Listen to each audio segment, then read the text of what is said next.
Hi, I'm Susan Papanicholas from How Does Your Garden Grow in Seattle, Washington. It's the middle of June and I'm here today in my own garden to show you this eternal fragrance Daphne. This is Daphne transatlantica eternal fragrance.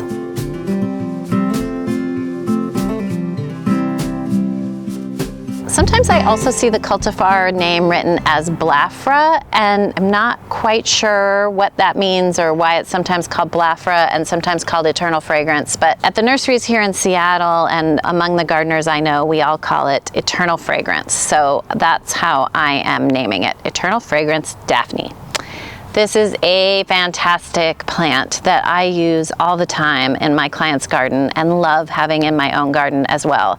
And I've also given it to neighbors to plant in their garden, which I get to benefit from because the smell is fantastic.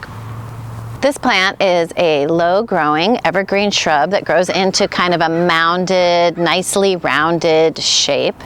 It has a really soft appearance to it. The leaves are kind of a soft green that have almost a bluish or grayish cast to them. The flowers are this tiny little pink bud that opens up into a soft white flower. The whole thing just gives you an effect of lovely, gracious softness, and I love it. On top of that, as I've mentioned, it has evergreen foliage. So this is a plant that looks good throughout the year in the garden with its nice round, low evergreen shape. It serves a lot of purposes. Daphne eternal fragrance starts blooming in early spring. I feel like mine starts around the beginning of April probably, maybe even late March sometimes. And you get this big, huge wave of flowers on it that are quite long lasting and smell really wonderful. And then those flowers, as they move through their cycle of the buds and then opening up into flowers and then falling off the plant, that lasts a few weeks. It's a pretty long lasting bloom cycle. And then there's a quiet moment where it's mostly just foliage.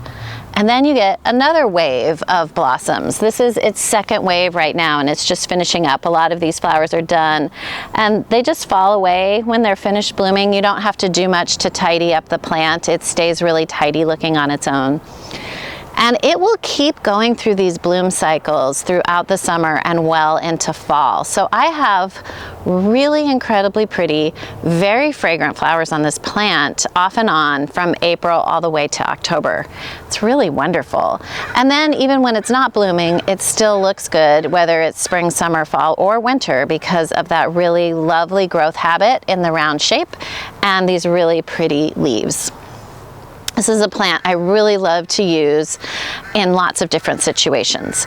I like to use it as an anchor at an important point in the garden, like as you come up the stairs, as we have in my garden, or where two paths come together, or at the base of a deck, someplace where you're going to pass by it frequently and have a chance to appreciate its fragrance.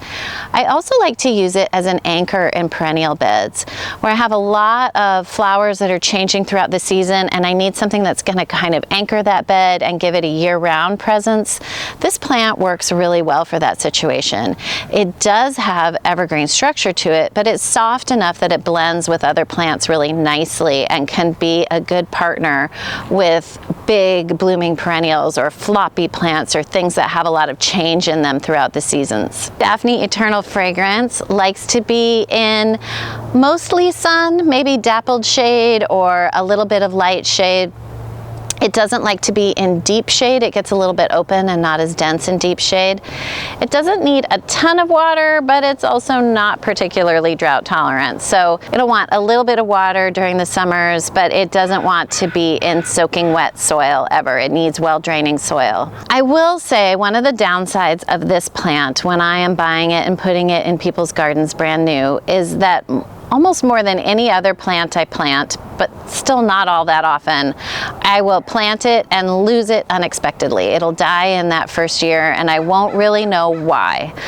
Often when that happens, I just go buy another one and plant it again. It's such a valuable and fantastic plant that I'm sort of willing to put up with that unpredictability as it's getting established because it adds so much to the garden. It's great for its evergreen structure, its soft green leaves and lovely soft pink flowers, the unbelievable fragrance that you get for a long period of time.